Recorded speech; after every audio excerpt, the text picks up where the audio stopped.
Greetings everyone and welcome to our first ever edition of Gun Down Not Dead podcast. My name is Bonnie Miles and I'll be your host for today. Privileged today we have got Mr. Stephen Kabanda, who is going to be sharing with us the insiders of Gun Down Not Dead book and also the movie. Mr. Stephen, welcome to the studio. Thank you. It's a pleasure to be here. Thank you so much for taking your time to be here. Just an icebreaker before we start. So, you just choose what you would rather be, right? Would you rather be an author or a pastor? On this podcast? Yeah. No, you just choose your preference. What do you want to be? Like, what would you pick between the two? An author. Would you rather be an actor or a producer? A producer. Okay.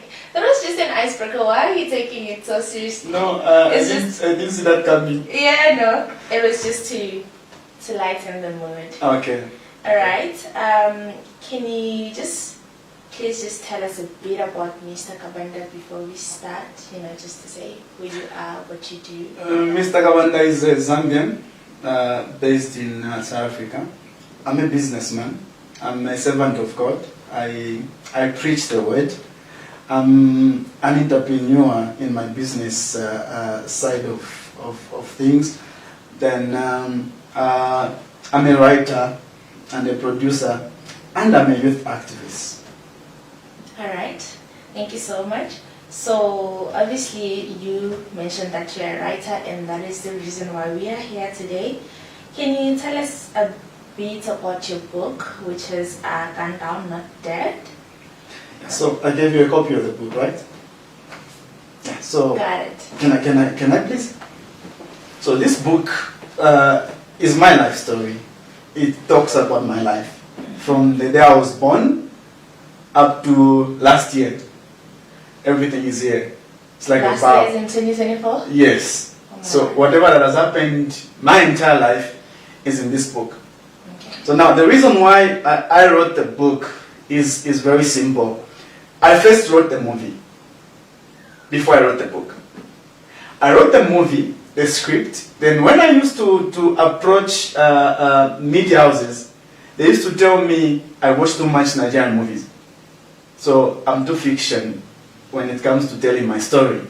So this forced me to say, okay, let me write a book that will have my pictures in it as a reference from my story. So I wrote a book to make people believe that what I am telling is my story. So in my book, you'll find there real pictures of me so that you believe the story. So that you believe the story. Yes, because the story is very complicated that people don't believe. Okay, so do you think maybe the perception of them thinking it's a Nigerian movie is because Nigeria is out there when it comes to their culture or how they live, basically, than Zambia is out there to the rest of Africa? I think so, and I think it's because we don't usually tell our true life stories on screen. We love made-up stories. So mostly when you come out with my story like it is, people will think, this guy is lying. This This guy is not telling the truth. Alright, so the movie was the original idea. In the beginning. Why a movie? Okay, so why the movie is my life, my childhood was not easy. My growing up was not easy. I think I would say the colonial system affected too much my growing up. When I was born from a very big family. My mother, they were 14. She had 14 siblings. When I was born, 13 died, all of them. She was the only sole survivor in her family. Then both of my parents were teachers. So I attended school, graduated my secondary school. I didn't want to go to college. I didn't want to further my studies because I believed I can do better, not just with education, but I'm this young man who's growing up and is thinking outside the box, like, okay, I can do it on my own. I don't just need to go to school, then get a job. Now, in my growing up, Now I'm now telling you the movie, what's in the book. Okay? Right. Yeah. So the book is just a reference to believe my story. Okay, so the main goal is a movie. So in my growing up, Bongi, I had a very difficult background. Firstly, I had this spiritual calling which no one believed in, including my parents. They would tell me, those are demons. There's nothing like that. So I could see visions and they would tell me, because of the determination where I was going to, they told me, these are demons. There's nothing like you see visions and stuff. But whatever I saw came to pass. Then now, the fun part comes to, why do I say the colonial system affected my childhood? The education system that I attended never helped me, Bongi. I attended schools where they taught me to memorize things and not to think on my own. They taught me to memorize essays about Mwatayambo kingdoms. They taught me to memorize Zinjanthropus. They taught me how to memorize, to label the parts of a grasshopper. They taught me I should know how many times my brothers, the Muslims, praise. Which, in my growing up, when I became a teenager, I came to find that these all things didn't apply for my daily life. You understand? Yeah. Now, why did I choose to write about my education? It's because this education system that I attended did not help me in my life, in my growing up. It never put food on my table. And the other things that I experienced was, I came to understand that the system was built to make us laborers, to make us slaves. You finish school today, you graduate as a doctor, you start looking for a job, and Bongi, they will tell you, for us to give you a job, you need to have 5 years experience, that's when we'll give you a job. But these are the same people that have brought in school. Where are you going to get the experience? You just graduated.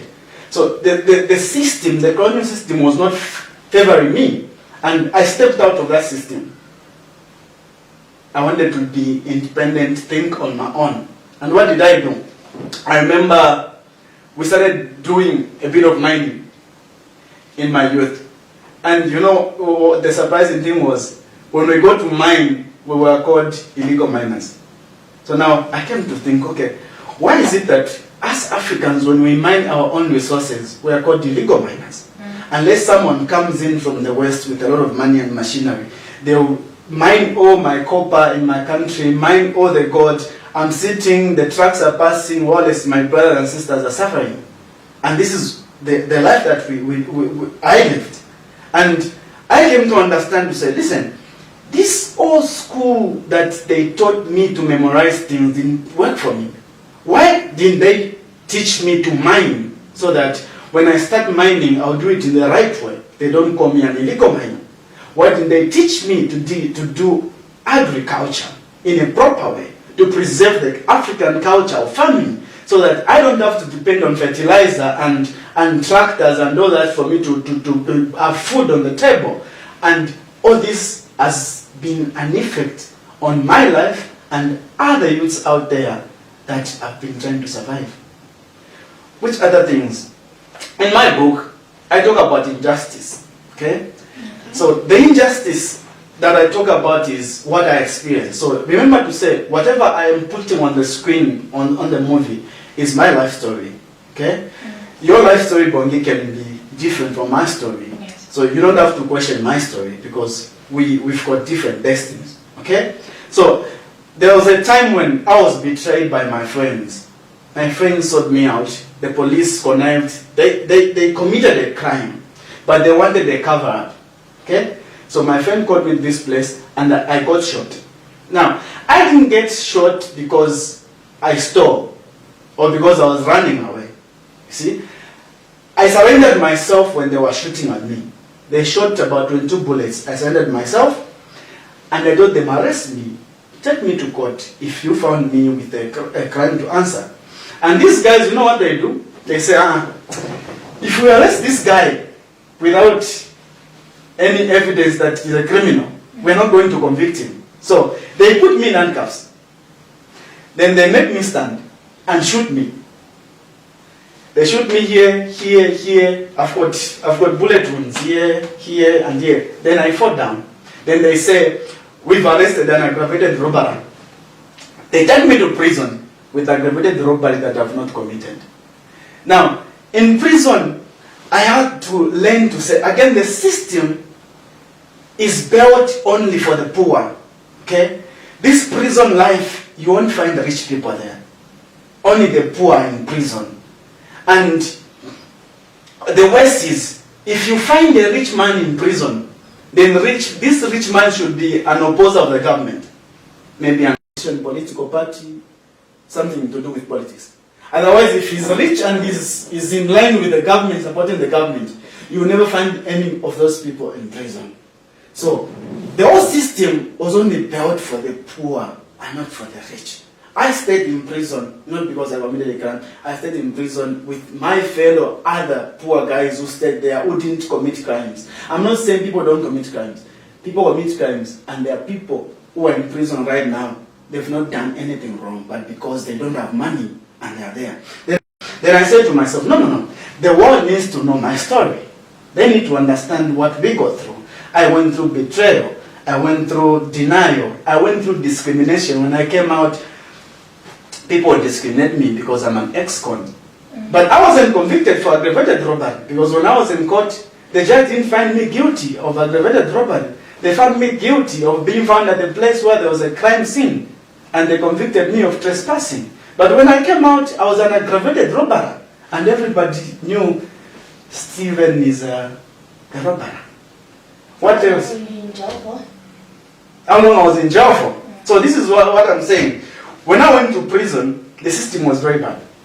I stayed in prison for 2 years, 8 months. Now, not because I was convicted. I stayed in prison without being convicted for 1 year, 8 months, waiting to be convicted. As an innocent person, I was behind bars for 1 year, 8 months. And this is not a good condition when you're living. I remember the room I used to sleep in, it is meant to sleep 30 people. By then it was hardcore prison, not the way now they've changed it to recreational centers, no. We used to sleep 120 in that prison. When you go in my book, there's a picture of us sleeping in the prison. You will see it here. And you can cry. Imagine a room like this, then you've got people sleeping like logs. And the toilet is there. So I stayed 1 year, 8 months without getting my trial. And after I went to prison, they just convicted me for a year for being found at the crime scene and not for aggravated robbery. But remember, I've been shot in handcuffs by the police who are supposed to protect me. These police are supposed to arrest me and take me to police, but they decide to shoot me. What else do I talk about in the movie? Now, these things, I want to bring them. It's a revolution that I'm bringing to the screen, because I want people to understand what we go through as youths. Okay? Okay. So it seems like, for me, when you're explaining your story to me, it doesn't sound like something that's new, especially because I'm an African also. So I can somewhat relate to other things that you're explaining, especially when it comes to the education system, the injustices that we face. But what is it that made you take a bold move to say, let me write about my story, let me put my story out there? What's so different about the story, or what are you hoping to achieve by putting it out? The question is, why have people not put the story out there? Because we all know these are things that are happening every day. Why? Because they don't want to produce something that will speak against the system. Okay? That's why even when I approached these media houses, they told me they can't work with me on this story. Why? Because it's too political, it's too a revolution, it's a movement. You are not about a movie, you're about something else. But I'm telling my story. So what's special about my story is because I am telling it from the bottom of my heart as it happened, and this story is not only speaking about me, it's speaking for the rest African that has experienced the life that I went through. Is that clear? It's clear. Okay. So now,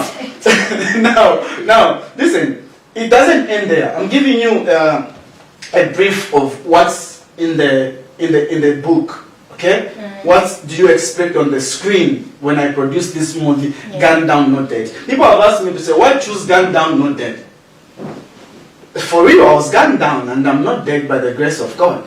But the concept of the name "gunned down, not dead" doesn't only talk about the bullets that pierce my body. It talks about the system. The system has gunned us down as Africans.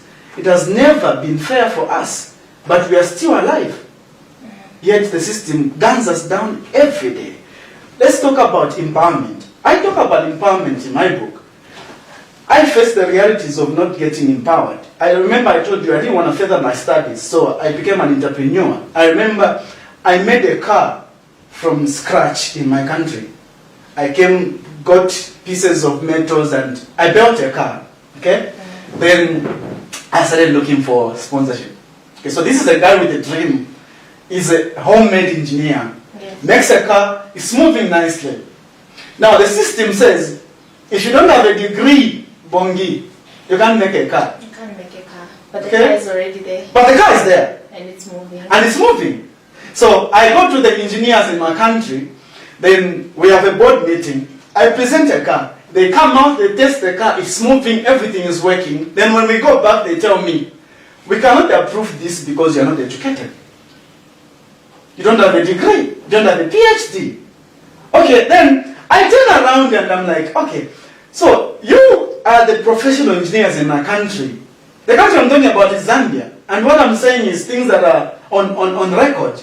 I was there on national TV everywhere. They were talking about my car.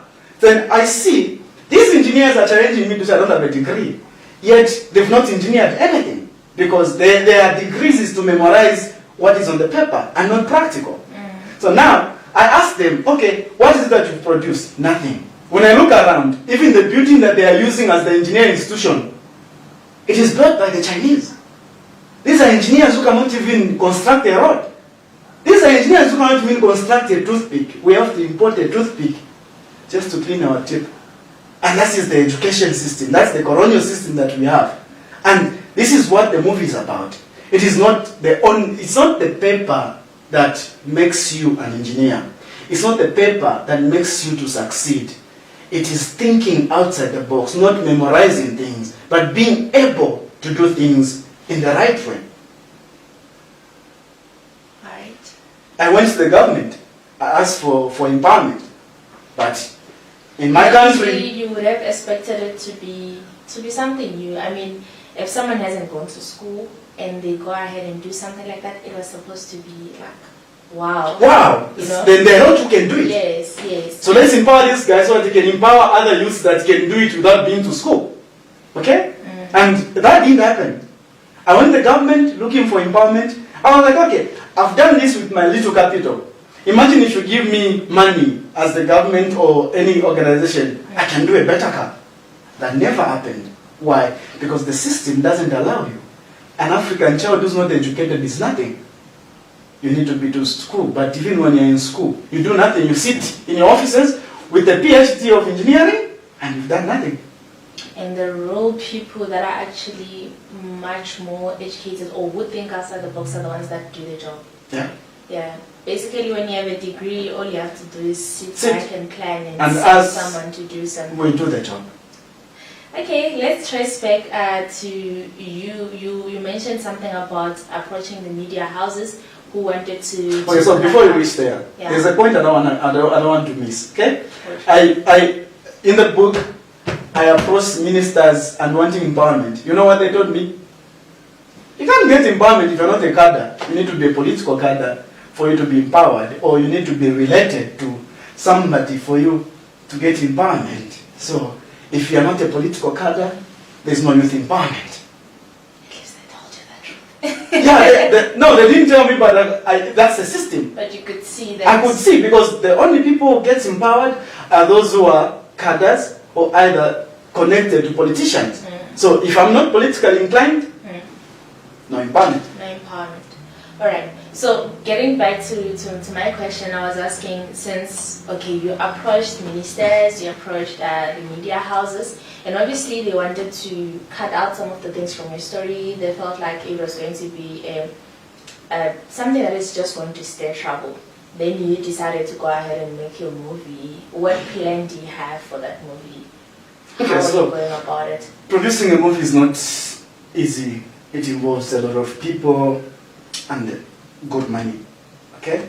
So when I approach these media houses and they tell me my story is too fictional and they can't work with it because it's more like I'm pushing an agenda, which I am not pushing an agenda, but definitely I'm pushing my life story so that somebody can learn from it and open up their minds and know we've got potential as Africans to do better than what we are doing.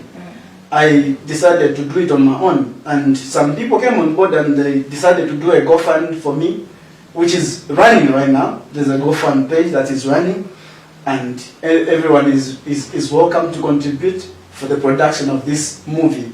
But this is not just a movie, like I've said. It's a movement that will allow us to start thinking better and realize our potential as Africans to say, we can do better if we don't follow the colonial system.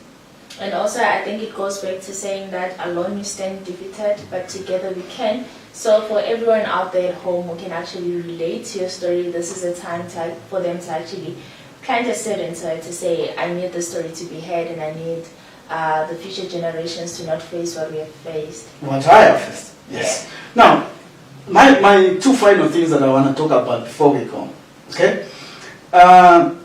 You know, as Africans, we've lost the culture of us being Africans. How so? Also, I want to tell you something.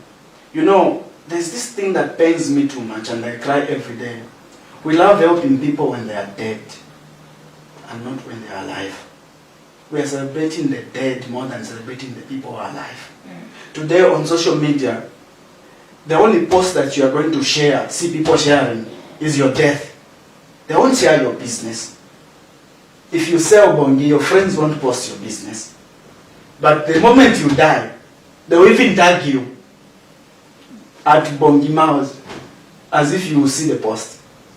Now, why am I saying this? In my movie, I talk about my real story for my mother. Okay? My mother, there was a time when she was sick. She's late now. May her soul rest in eternal peace. There's a time that she was sick. She had cancer. Now, she wanted just to go to the hospital. 850 kilometers from the place, that's where there was a specialist hospital. She couldn't find transport money. No one could help her. She had to jump on a train for 4 days, a journey that should take 8 hours. She went into the hospital. She was abandoned in the hospital. Okay? Now, I'm not speaking this from a bitter heart. I'm speaking this so that people should learn to say, this is what I want to teach people, to say, as Africans, we are more united, we are divided than we are supposed to be united. Okay? So, this woman dies in the hospital. There was no one to give her a cup of water. But you know what surprises me? Now, this is what is on the screen, is people had money now to hire a private vehicle to carry a casket 850 kilometers, and they spent more than 25,000 just to hire a car. Yet she needed only 1,000 to go to the hospital. And I come here in South Africa also, I find people even hire funeral pyres and spend 100,000 to take somebody to bury them, yet when that person was alive only wanted a 10,000 or a 5,000. And this is not who we are.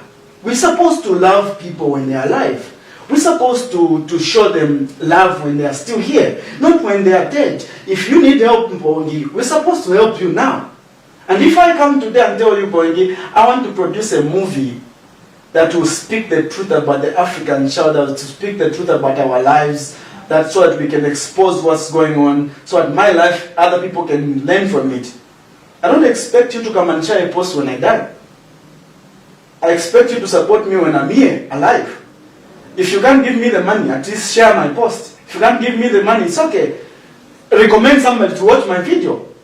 That is the unity that we need. That's the unity that we need as Africans.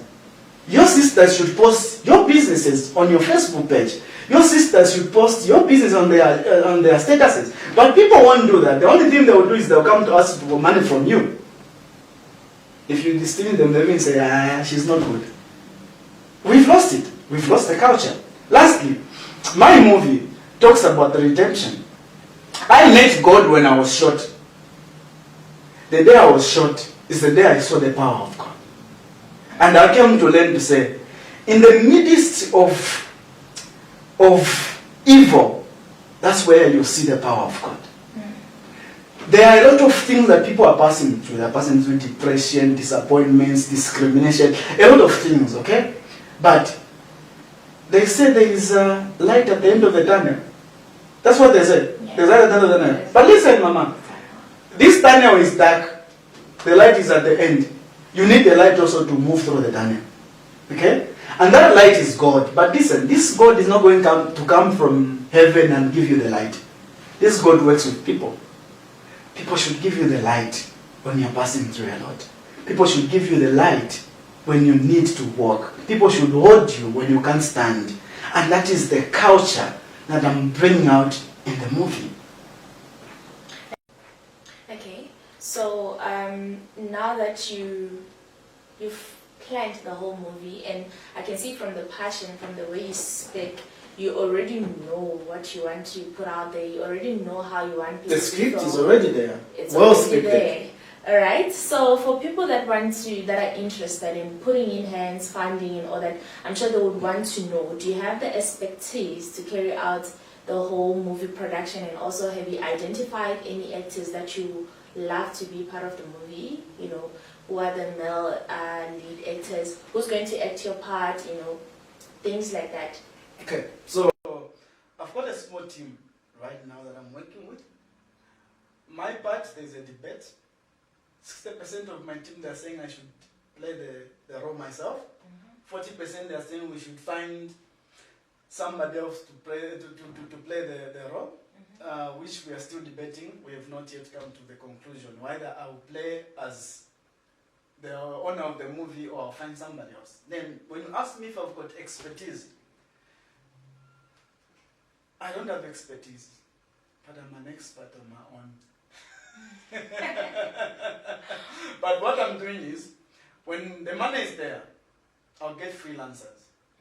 We're going to get directors, we'll get cameramen, we'll get freelancers that are not connected to any studio so that we don't dilute the story. We want the story to be told as it was and as it is. Then on the actors, when the time comes, we are going to hold auditions because there are a lot of people that we need. Remember, this movie, we're acting it in 3 countries: Zambia, Tanzania, a bit of Zimbabwe, 4 actually, and South Africa. Likely, maybe part 2 and a bit of Congo, because I've been there to Congo also. So it's not something small. And we wanted to do a series, but we decided no, we're just going to do a full movie in 2 parts. So we've got part 1 and part 2. Okay. So all these people, to the public, are you saying that when the funds are there, it's going to be open for people to audition? All right. So let's just get back to you acting in your movie versus someone who acts in your movie. If ever you end up not acting in your movie, how are you going to identify an actor who's going to, you know, show the emotions that you went through? Because I believe that if you do it, you're going to carry more of the emotion. It's going to be more real. I don't know if you understand what I mean. Because you went through it, it's also going to relate to the people. Yeah. But then now finding someone to stand in your place. You know why someone is called an actor? Because they can Do what they don't know. emotions. Okay. So being an actor is being able to play something that you are told.